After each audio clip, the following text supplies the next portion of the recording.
Ladies and gentlemen, welcome to That Was the News That Was. Don't you think I should be a singer? No, I don't. Anyway, Dateline is the 5th July. I was going to send this out late in the evening, but I think I've got 3 stories to present to you today. 3. One of them's quite important, affects us all. One of them is about a sense of justice, and the other one could affect us, could affect a certain part of our population. So let's first of all the first 2 stories. Let's start with the one that might not affect us at all, but it does affect us. The other one could affect some of our population. They both originate in something called the United States of America. I'm not sure how united they are, because as we know at the moment, they've got a presidential election.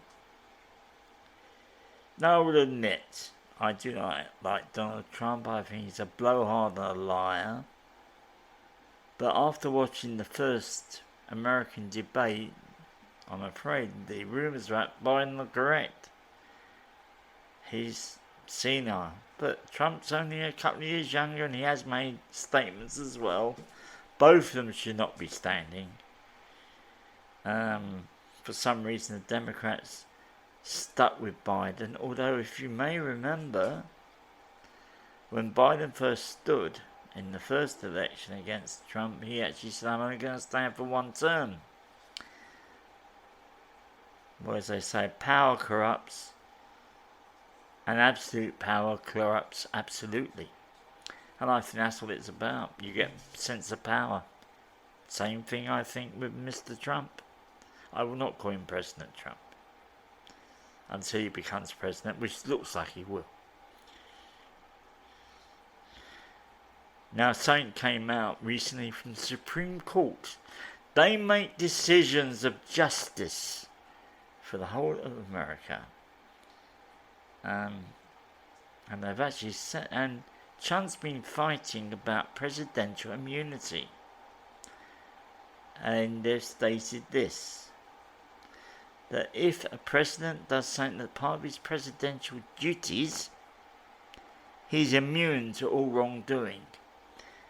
Now, Mr. Trump said in one of his crazy diatribes, if I ask the SEAL team, that's like our Marines here, something equivalent to our Marines, Special Forces, whatever, to go and kill one of my political opponents, I cannot be touched because I'm the president. Now that statement is striking fear into a lot of people, how ludicrous it was, because then you're using your office for personal gain. But also, now, with this statement, he could say, I'm doing this on behalf of the country. I'm doing this part of the president. Now it comes up to another case that's happening. The 6th of January revolt. And I'm going to call it the revolt. If you may remember, when he lost the election, he stood outside. He got a load of these followers to meet him in Washington and said to them, we are going to storm the Capitol and take our country back. Well, they went off and he went somewhere else. I think he went for a hamburger. He likes hamburgers. There are rumours that the CIA said he shouldn't go because it's unsafe. But I don't know about you. When I say we, and people who know me, know this, I mean we. I don't mean you. Well, unless you thought he was a king. But they've actually now given him complete immunity. He's now arguing, because of this judgment, that the felony charge, which you may remember, Stormy Daniels affair, which he's denying to, he wants it overturned. I bet you eventually he'll get on to the property charge, the fraud that he committed. And he'll still be saying it's part of the president. The only one I could see that's going to be tricky is the 6th of January thing. Because this is how the presidential thing works, according to my understanding. So if anyone wants to correct me, they can. Is that in November they have the elections. Then in, I think it's late January, the new president will come in and be sworn in.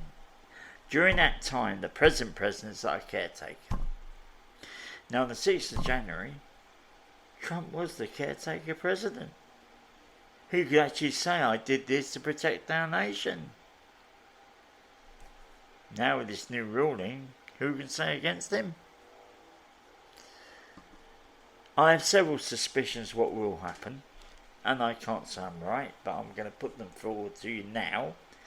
Is that at the moment I can't see, like, Biden's shot himself in the head. The Democratic Party shot himself in the head. Even now, to getting a standby. Now, neither of these people have the official backing of the parties. So Biden could be replaced. The problem is the Republican Party is run by one person, Donald Trump. And it's like, I don't know. I was going to put it in football terms, but let's talk about any sporting term where the individuals, the actual artist does the sports, but he's also his own manager and he can set rules for the group. And that's what's happened with the Republican Party. It's a terrible situation. Like, several people stood against him and they all stood down, and then the next minute saying how they want to support him. A tricky situation, and I'm afraid I know that one person doesn't know. I don't. My reason for not liking Trump, he talks. I'm going to use a word that I can use if I went on some places. He talks rubbish. He suddenly talks. At one point in one of his speeches, he spoke about we're going to prevent World War II. And he said when he did the last presidential election against Biden, he keeps on saying Obama. Obama stood down. Yeah, the only person he stood against was he who killed Clinton, and he beat her, and then it was Biden who beat him. So he doesn't seem to have a grasp of reality, which is my worry. Also this thing about fake news all the time. As somebody who has to report the news, or had to report the news. News is, unless you want to be sensationalism, and I'm not into sensationalism, you make sure you got your facts. That's the first story that came from America. Now this Supreme Court has many incredible things. This week they gave cities permission to burn down the tent cities where the homeless are living. This worries me. Because we do follow many things the Americans do. The presidential debates. We may lead the debates. I think they're terrible personally myself. Only by the facilitator, not the idea. But now they're singing of burning 10 cities. As you may remember, my favourite MP, and she is my favourite MP, Suella Braverman, said homeless is the last our choice. And we've seen pictures of police destroying tents. Yeah, I saw a video on YouTube. This policeman talking to a bloke.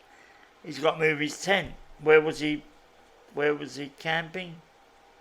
In a forest. I can't stand in a city, not in a forest. Oh, sorry, you've got to move your tent because you're in the way of a tree. Oh, I doubt it very much. But that's the stupidity. So I could see us following suit. Now, hopefully it won't happen. And the final story, of course, is the big one. The big one.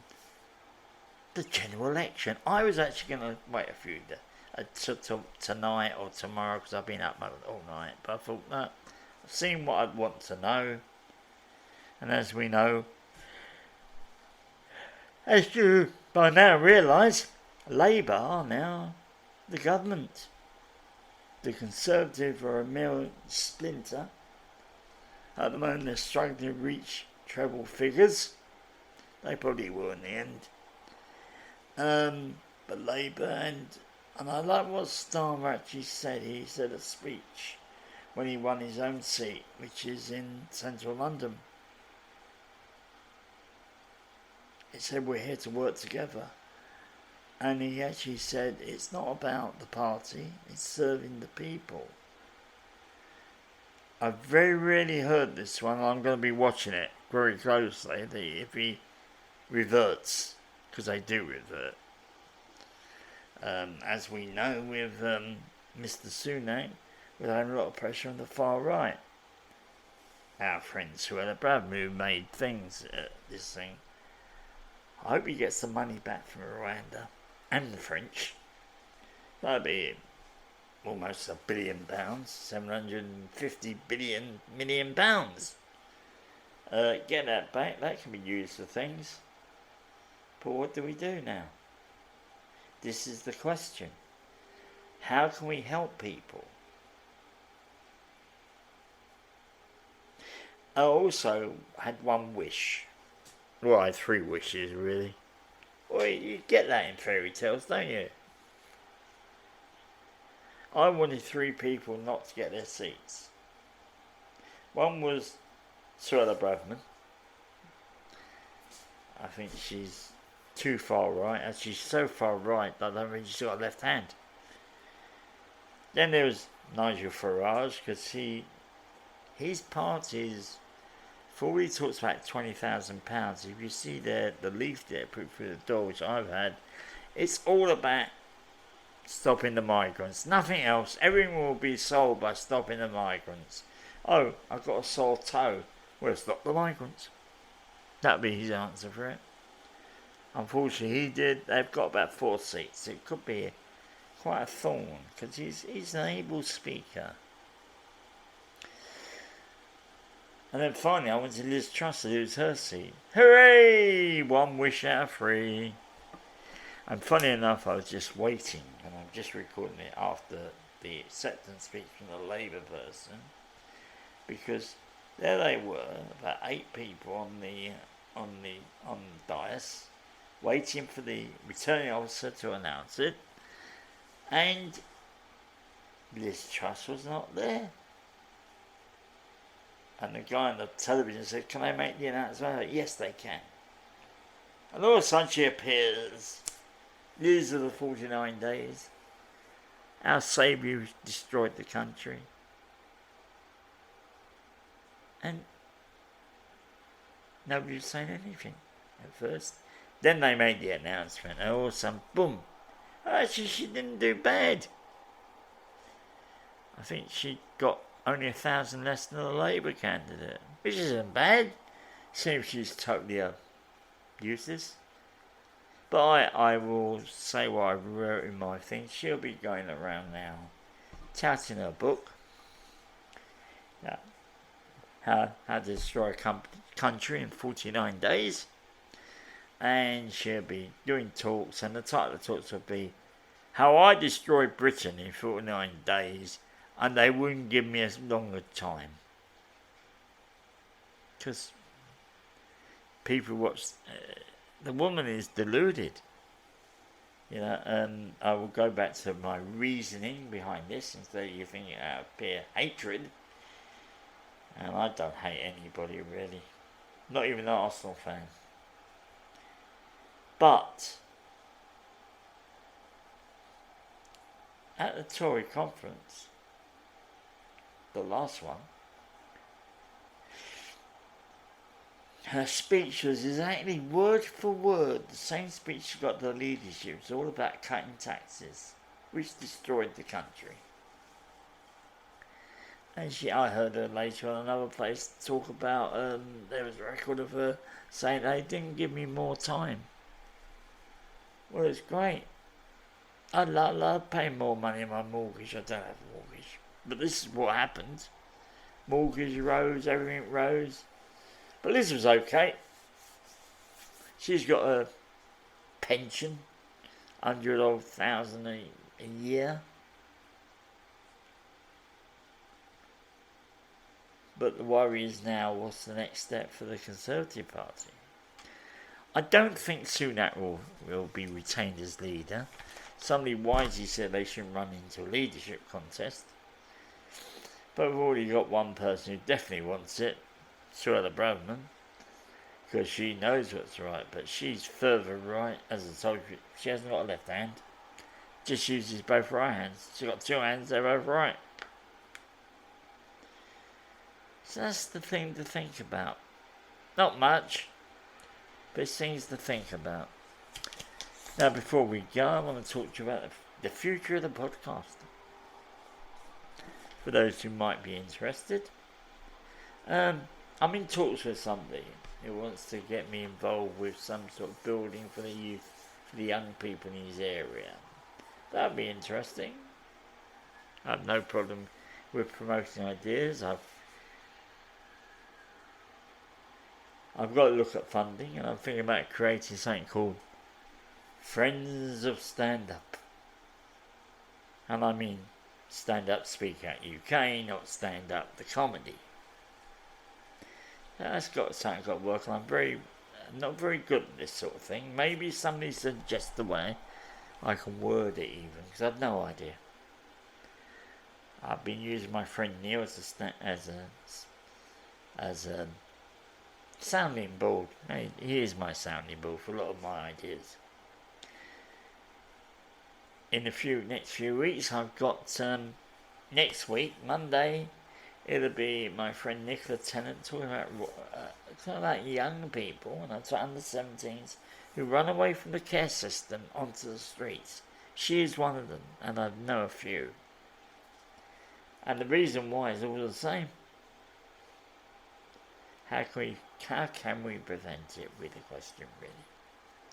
Then I'm going to have a review of what's happened now with somebody and talk about it, and talk about the possibilities. By the time I do the recording, then we should know more, who's standing for what, and that. I've got a gentleman coming on. Mike Hayden, who you may remember, was on before. He's got a theory about how to stop homelessness. It's very interesting. And I have others coming on, the old people. So if you're interested, please share this with other people. And tell them about my mailing list. I'm slowly building that up. I want about I want a few people more.